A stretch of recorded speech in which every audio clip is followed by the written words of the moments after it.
Halo teman-teman semua, selamat datang di channel Kimiaverse. Pada video kali ini, kita akan melanjutkan pembahasan di video sebelumnya mengenai soal-soal olimpiade untuk bidang kimia di tingkat kabupaten kota untuk tahun 2018. Pada video kali ini, kita akan fokus membahas soal pilihan ganda dari soal nomor 16 sampai dengan soal nomor 20. Baiklah, tanpa berlama-lama lagi langsung saja kita mulai pembahasannya dari soal nomor 16. Proses hidrometalurgi untuk pemurnian emas melibatkan pembentukan selektif senyawa kompleks emas yang larut dalam air. Spesies yang direduksi dan dioksidasi dalam reaksi berikut adalah: untuk reaksinya, 4AU ditambah CN- ditambah O2 ditambah 2H2O menghasilkan 4AuCN2- dan juga 4OH-. Materi ini merupakan materi yang dipelajari dalam bab reaksi redoks, khususnya terkait reaksi reduksi dan juga reaksi oksidasi. Bagi yang mau coba menjawab soal ini, silahkan di-pause terlebih dahulu videonya, lalu lanjutkan lagi setelah selesai menjawab. Baik, jika sudah, mari kita bahas bersama-sama.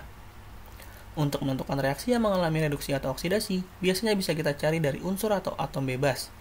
Karena secara umum, jika ada unsur atau atom bebas pada reaksi, maka unsur atau atom bebas tersebut mengalami oksidasi ataupun reduksi. Dalam soal, terdapat unsur AU dan juga O2 yang merupakan unsur bebas, sehingga kemungkinan besar kedua unsur inilah yang mengalami reaksi redoks. Untuk lebih jelasnya bisa kita lihat pada reaksi di bawah ini. Unsur AU awalnya memiliki bilox 0 lalu naik menjadi plus 1 atau mengalami oksidasi. Sedangkan oksigen yang awalnya memiliki bilox 0 turun menjadi min 2 sehingga sesuai dengan penjelasan di awal. Oleh sebab itu, jika ada soal seperti ini, sebenarnya bisa kita langsung fokus saja ke atom atau unsur bebas tanpa perlu menentukan semua biloxnya. Dengan demikian, jawaban yang paling tepat adalah opsi yang D. Kemudian kita ke soal selanjutnya, yaitu soal nomor 17.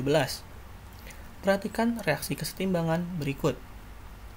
Pada kesetimbangan, wadah tertutup yang volume 1 liter mengandung 0,03 mol NOBr dan 0,03 mol NO.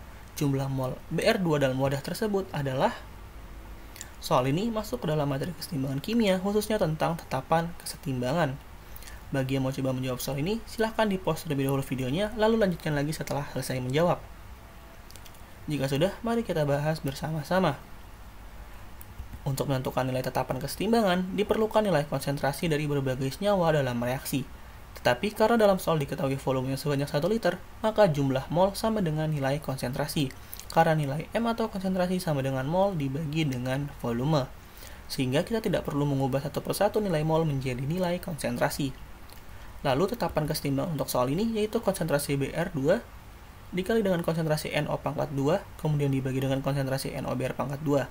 Kemudian, karena yang ditanyakan konsentrasi Br2, maka rumusnya menjadi Kc dikali konsentrasi NO2 pangkat 2 dibagi dengan konsentrasi NOBr pangkat 2. Selanjutnya, nilai konsentrasi NO2 dengan NOBr nilainya sama, sehingga menyebabkan nilai konsentrasi Br2 akan sama dengan nilai K, yaitu 0,064. Dengan demikian, jawaban yang paling tepat adalah opsi yang C. Lalu kita ke soal selanjutnya, yaitu soal nomor 18. Asam lemah Ha mempunyai nilai tetapan disosiasi Ka sebesar 1 kali 10 pangkat min 7. Di antara pernyataan berikut yang benar untuk larutan 0,3 molar Ha dalam air adalah: untuk pernyataan 1 menyatakan konsentrasi amin lebih kecil daripada konsentrasi Ha. Lalu pernyataan 2 menyatakan konsentrasi H+ sama dengan Ka dikali Ha pangkat setengah. Terakhir pernyataan 3 menyatakan konsentrasi OH- lebih besar daripada konsentrasi amin. Soal ini masuk dalam materi asam basa dan khususnya terkait asam lemah. Dan untuk menjawab soal ini, kita harus memahami konsep dari rumus asam lemah. Bagi yang mau coba menjawab soal ini, silahkan di-pause terlebih dahulu videonya, lalu lanjutkan lagi setelah selesai menjawab. Baik, jika sudah, mari kita bahas bersama-sama. Yang perlu kita pahami, asam lemah hanyalah terionisasi sebagian.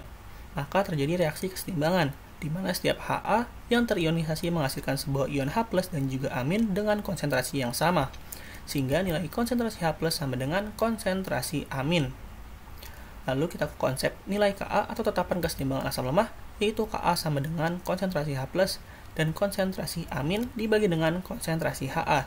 Dikarenakan nilai H+ dan amin sama, maka nilai Ka sama dengan amin pangkat 2 dibagi dengan Ha.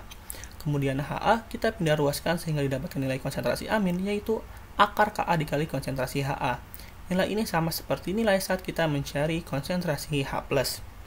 Lalu kita masukkan angka-angkanya dan didapatkan nilai konsentrasi amin sebesar 0,00017 molar, yang mana nilainya jauh lebih rendah dibandingkan nilai Ha.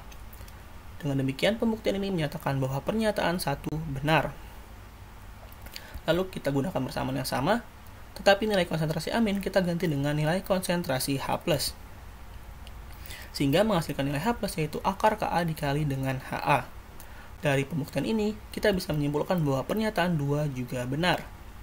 Kemudian untuk membuktikan pernyataan 3, maka kita bisa menentukan nilai OH- dengan cara menentukan nilai H+ terlebih dahulu. Nilai konsentrasi H+ sama dengan nilai konsentrasi amin yang sudah kita dapatkan sebelumnya, yaitu 0,00017 molar. Kemudian kita bisa menggunakan persamaan Kw sama dengan konsentrasi H+ dan juga OH-, di mana nilai Kw yaitu 10 pangkat min 14 dan nilai H+ yaitu 0,00017 molar.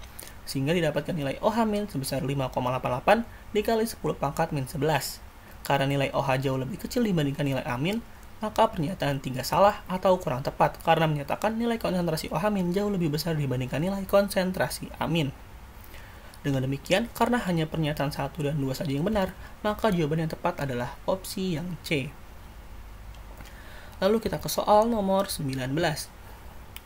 Diketahui nilai KBNH3 yaitu 1,8 dikali 10 pangkat min 5 dan KaHC2H3O2 yaitu 1,8 dikali 10 pangkat min 5. Nilai pH dari larutan amonium asetat 0,065 molar adalah. Soal ini masuk ke dalam materi hidrolisis total yang dipelajari dalam bab hidrolisis garam. Bagi yang mau coba menjawab soal ini, silahkan di-pause terlebih dahulu videonya, lalu lanjutkan lagi setelah selesai menjawab. Baik, jika sudah, mari kita bahas bersama-sama.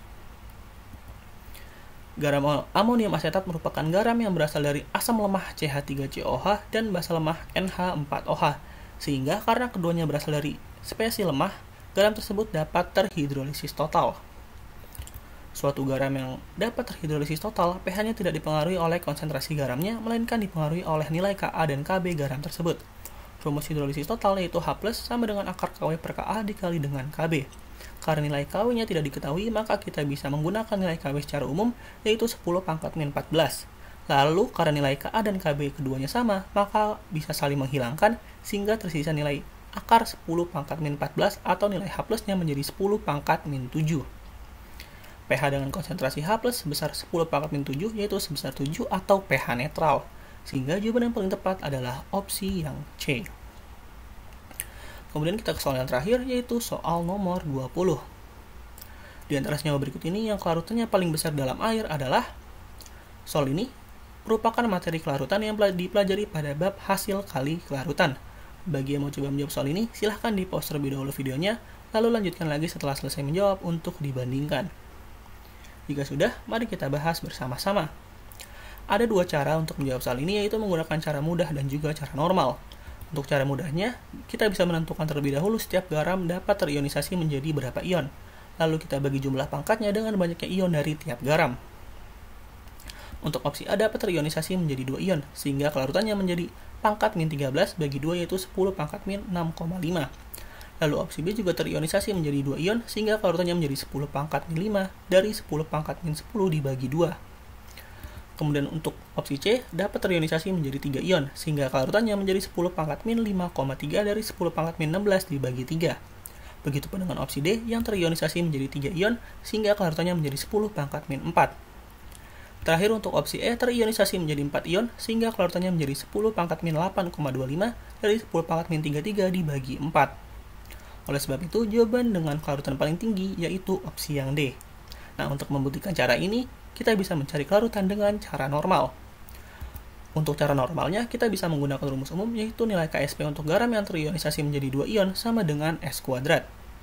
Untuk yang terionisasi menjadi 3 ion 4S pangkat 3. Terakhir untuk KSP untuk garam yang terionisasi menjadi 4 ion, yaitu 27S pangkat 4. Untuk opsi A, karena memiliki 2 ion, maka nilai kelarutannya menjadi akar pangkat 2 dari 2,3 dikali 10 pangkat min 13, sehingga hasil kelarutannya adalah 4,79 dikali 10 pangkat min 7. Untuk opsi B juga sama untuk rumusnya, di mana akar pangkat 2 KSP atau akar pangkat 2 10 pangkat min 10 yaitu 10 pangkat min 5. kemudian senyawa FeOH2 kali. Karena terionisasi menjadi 3 ion, maka rumus kelarutannya menjadi akar pangkat 3 Ksp dibagi 4, sehingga setelah dilakukan perhitungan didapatkan hasilnya yaitu 5,82 dikali 10 pangkat min 6.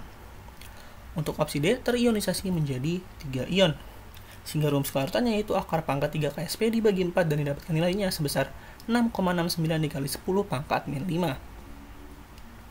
Terakhir untuk opsi E, karena terionisasi menjadi 4 ion, maka rumus kelarutannya adalah akar pangkat 4 Ksp dibagi 27 dan didapatkan nilai kelarutannya sebesar 2,58 dikali 10 pangkat min 9. Jawabannya sama-sama menunjukkan opsi D sebagai senyawa dengan nilai kelarutan terbesar, baik menggunakan cara normal maupun cara cepat, sehingga jika butuh jawaban cepat bisa menggunakan cara mudahnya atau cara cepat. Dengan demikian, jawaban yang paling tepat adalah opsi yang D. Mungkin sekian untuk video kali ini, semoga bermanfaat dan apabila ada hal yang ingin didiskusikan, bisa kita diskusikan bersama di kolom komentar. Jangan lupa juga untuk melihat video lainnya terkait pembahasan OSK Kimia. Sampai jumpa di video selanjutnya. Terima kasih.